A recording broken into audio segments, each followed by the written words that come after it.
शुरू करते हैं स्टूडेंट हम आज की अपनी क्लास। और आज की क्लास में मैं आपको बताऊंगा कि किसी भी फोटोग्राफ्स का बैकग्राउंड कैसे चेंज करते हैं। और इसको आप जो है फोटोशॉप के किसी वर्जन में कर सकते हैं। यदि आपके पास CS6 है तो उस पर भी कर सकते हैं, और अगर आपके पास CS2 है या फिर बेसिक वर्जन फोटोशॉप 7 है तो उसमें भी कर सकते हैं। तो मैं बेसिक वर्जन में आपको बताऊं, क्योंकि ज़्यादातर लोगों के पास जो बेसिक वर्जन होते हैं, नॉर्मल OS होता है, उस पर भी लोग फोटोशॉप 7 जो है इंस्टॉल रखते हैं। तो मैं फोटोशॉप 7 पे मैं बताऊंगा कि किस प्रकार से आप बैकग्राउंड चेंज कर सकते हैं। ये फोटोशॉप है और मैं फाइल में जाता हूँ और मैंने न्यू करके और एक यहाँ से जा करके मैंने साइज ले लिया 800x600 का मैंने साइज लिया। और नीचे देखिए कंटेंट में आकर के वाइट बैकग्राउंड ट्रांसपेरेंट में ट्रांसपेरेंट ले रहा हूँ और मैं ओके कर दे रहा हूँ। ये एक मेरी साइज है। अब मैं दो पिक्चर लेकर के आता हूँ। डेस्कटॉप पे मेरे पास दो तस्वीरें भी हैं। ये दो तस्वीरें हैं। इन दोनों तस्वीरों को मैं जो है ड्रैग करके और फोटोशॉप पे लेकर के आ रहा हूँ। फोटोशॉप पे लाता हूँ, फिर उसके बाद यहाँ पर मैं दो तस्वीरें, इन दोनों तस्वीरों को ही मुझे ये जो तस्वीर में दिख रहा है अमिताभ बच्चन की तस्वीर, सबसे पहले मैं क्या करूँगा कि ये जो बैकग्राउंड आपको दिख रहा है, इस बैकग्राउंड को मैं फोटोशॉप में इस ऑप्शन पे राइट क्लिक करूँगा और रेक्टेंगुलर मार्कर टूल लेकर के और इसे मैं काट लूँगा।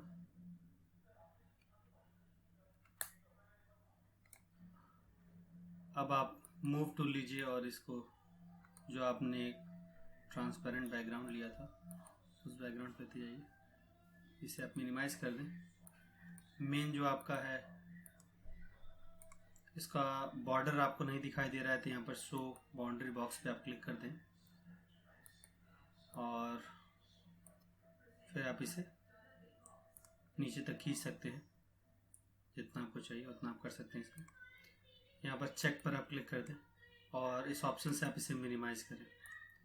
अब अमिताभ बच्चन के जो पिक्चर है इसको आप फुल स्क्रीन पे आप कर लें, मैक्सिमाइज कर लें और जूम टूल ले करके जो है तस्वीर को आप जूम कर लें।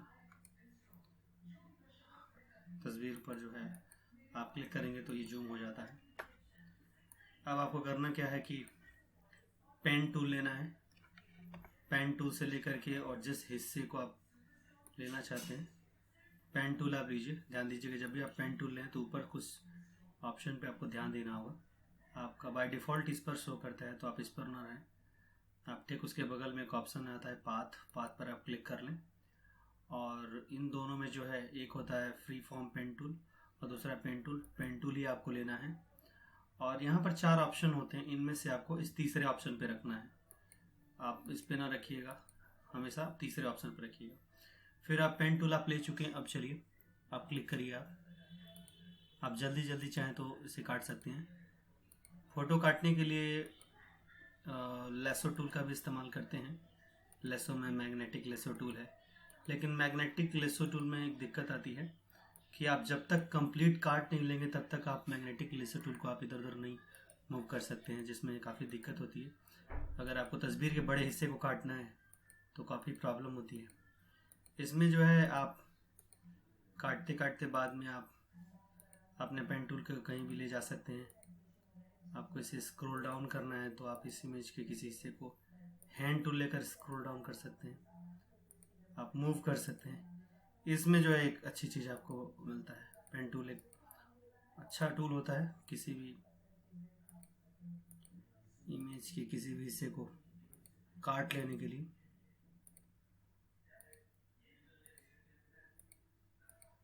आप क्लिक करते जाएं। कई लोगों का पेन टूल ठीक से काम नहीं करता है, उसके पीछे रीज़न होती है। मैंने शुरुआत में जो पेन टूल लेकर के ऊपर मैंने आपको स्टैंडर्ड बार में कुछ फंक्शंस थे उसके बारे में मैंने बताया, वो सेटिंग कर लेनी काफ़ी ज़रूरी होती है। अगर आप वो सेटिंग नहीं किए हैं तो पेन टूल आपका जो है काम नहीं करेगा। आप जिस किसी हिस्से को आप काटना चाहते हैं उस हिस्से को आप ले लें।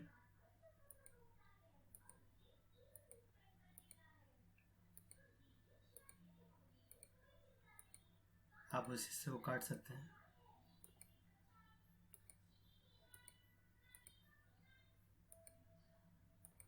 इधर स्क्रॉल डाउन करके मैं ऊपर कर ले रहा हूँ। फिर से मैं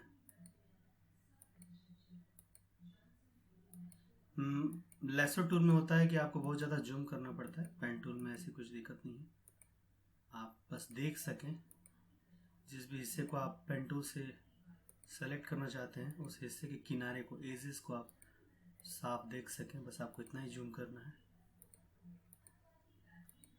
अगर पेन टूल से आप थोड़ा बहुत इधर उधर भी काटते हैं तो इसमें फीचर होता है सिलेक्शन पाथ का, जिसके द्वारा वो आपको लगेगा नहीं कि आपने हिस्से का में आपने ज़्यादा काट लिया या छोड़ दिया आपने थोड़ा सा। पेन टूल की खूबी होती है, आप सेलेक्ट कर लें।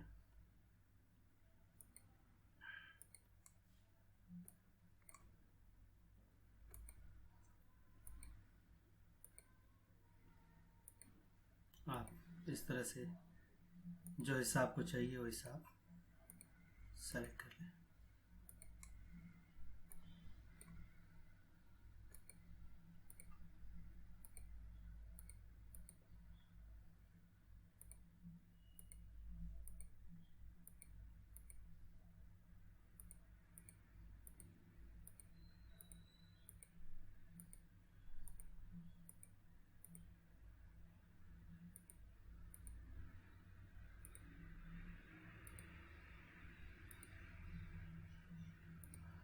आप तस्वीरों को जो है इंटरनेट से डाउनलोड कर सकते हैं।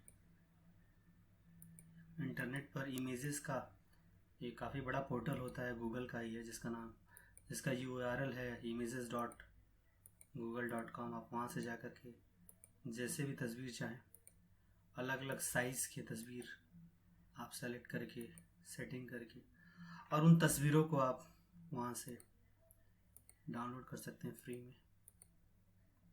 मैंने इस तस्वीर को भी images.google.com से ही डाउनलोड किया है।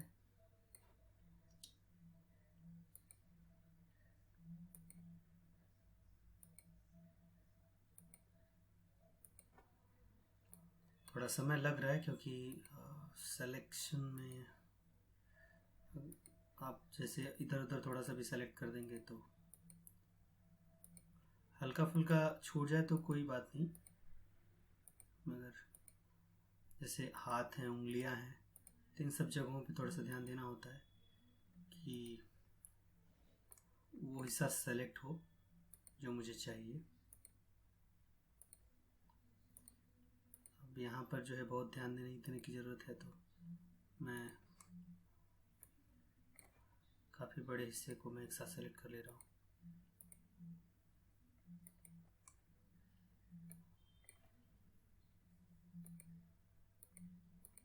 जब मोड़ रहे तो आप छोटा छोटा स्पेस पे आप सिलेक्शन बनाइए।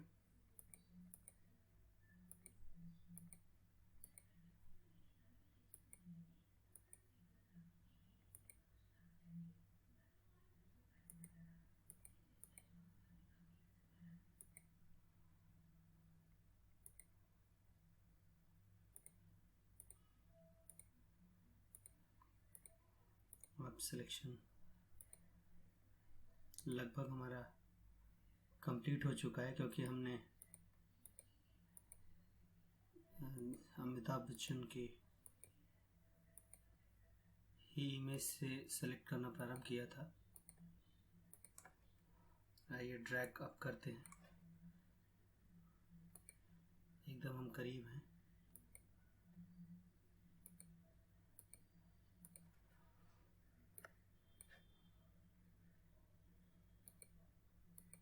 अंदर देखिए, बाहर का कोई हिस्सा आप सेलेक्ट ना करें, भले अंदर थोड़ा सा ज़्यादा सेलेक्ट हो जाए।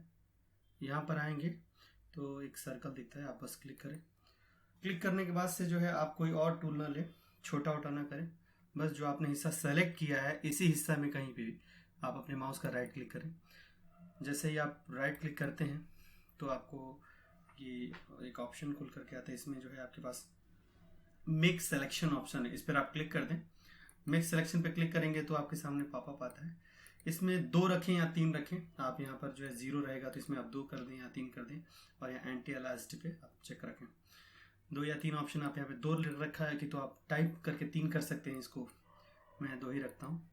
ये करता क्या है कि जो है चारों तरफ के जो हिस्से हैं उसको उतना ज़्यादा ब्लर करेगा, जिससे पता नहीं चलेगा कि आपने काटा है इसको। अब ओके मैंने कर दिया। ओके करने के बाद से आप कंट्रोल एक्स कर दीजिए।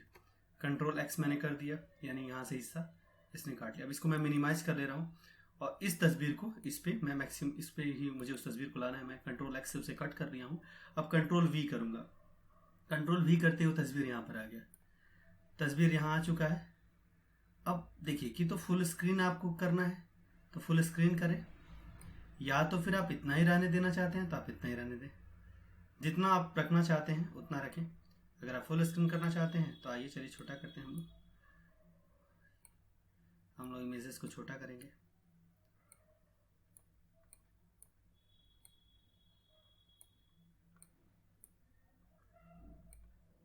इमेज जो है आपका बड़ा छोटा ना हो, इसके लिए शॉर्ट कीज भी होता है। और यहाँ पर हमने इसको सेलेक्ट कर लिया। अब आप चेक कर दें, यहाँ पर ऊपर चेक ऑप्शन है, आप चेक कर लें। अब जो है आपको यहाँ से सिलेक्शन बॉक्स हटा दीजिए ताकि जो सिलेक्शन दिख रहा था वो ना दिखे। अब क्या है कि आपको विंडो में टब में जा करके और लेयर जो इधर आता है लेयर्स शो कर लीजिए। लेयर दिख रहा है आपको, देखिए 2 यहाँ पर लेयर्स दिख रहे हैं। एक तो जो बैकग्राउंड में मैंने लिया था और दूसरा ये जो इमेजेस में काट कर लाया हूँ। अब मैं जा रहा हूँ शेप लेने और नीचे किसी को थोड़ा मैं जूम कर ले रहा हूँ। जूम करने के लिए आप जूम टूल लीजिए, सेलेक्ट कर लीजिए और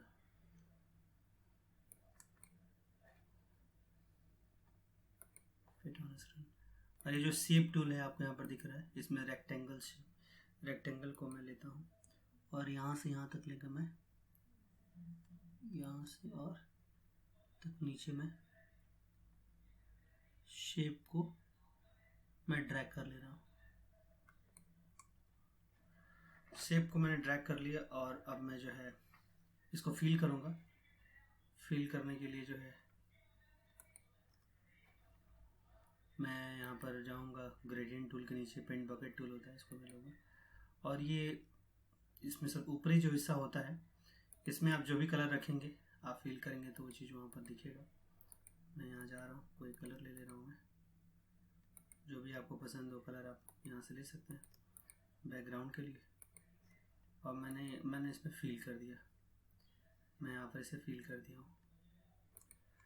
तो ये जो चीज़ें यहाँ पर आपको दिख रही हैं आप इस तरह से बैकग्राउंड इसका सेट कर सकते हैं और जहाँ भी इसे मूव करना हो, अगर इधर उधर आप ले जाना चाहते हैं तो आप इसे ले जा सकते हैं। ये काफ़ी, आप इसे सेव करना हो तो आप इसे सेव कर सकते हैं। फाइल पे जाएं, लेयर्स को आपस में अगर जोड़ना चाहते हैं तो ऊपर एक मेन्यू है, लेयर मेन्यू में आकर के और मर्ज विजिबल पर आप क्लिक कर देंगे तो जो आपके लेयर हैं, जैसे कि इमेजेस लिया आपने, शेप लिया, वो सब के सब देखें यहाँ पर मर्ज हो जाते हैं आपस में, सब आपस में ग्रुप हो जाते हैं। तो आप ग्रुप में कर सकते हैं। अगर अनमर्ज करना है कंट्रोल जेड आप तुरंत दबा दें, कंट्रोल जेड आप प्रेस कर देते हैं तो जो मर्ज रहता है वो अनमर्ज हो जाएगा, सारे के सारे यहाँ पर लेयर आपको दिखने लगेंगे। और फिर आप इसे सेव कर सकते हैं। कलर यहाँ पर चेंज कर सकते हैं, बैकग्राउंड में कोई दूसरा कलर देना है आपको, जिस पे खड़े हैं ये लोग, कोई दूसरा कलर आप लेना चाहते हो तो आप दूसरा कोई कलर ले लो। और पेंट बकेट टूल से आप इसे नीचे फिल कर सकते हैं। जो भी कलर आपको बैकग्राउंड में चाहिए वो कलर आप ले लीजिए और उसे फिल आप कर सकते हैं आप उस कलर को यहाँ पर। तो ये चीज़ें हैं जो आपको यहाँ पर मददगार होती हैं। अब हम इसे सेव करेंगे। सेव करने के लिए आप फाइल में जाएं, सेव पर जाएं और सेव पर जा कर के जो है यहाँ पर जो नाम देना नाम दें और जिस भी जेपीजी में सेव करना चाहते हैं, पीएनजी में सेव करना चाहते हैं, आप उसे सेलेक्ट करें और नाम दें और सेव कर लें। सेव कर लेने के बाद से जो है तस्वीर आपके सामने होगा। आप तस्वीरों को जो है ये इस प्रकार से आपके सामने तस्वीर होता है। तो उम्मीद है आपको ये छोटा सा ट्यूटोरियल वीडियो आपको समझ में आया होगा। जिसमें मैंने आपको बैकग्राउंड चेंज करने के बारे में सिंपल सा तरीका बताया पेन टूल के द्वारा। Thank you.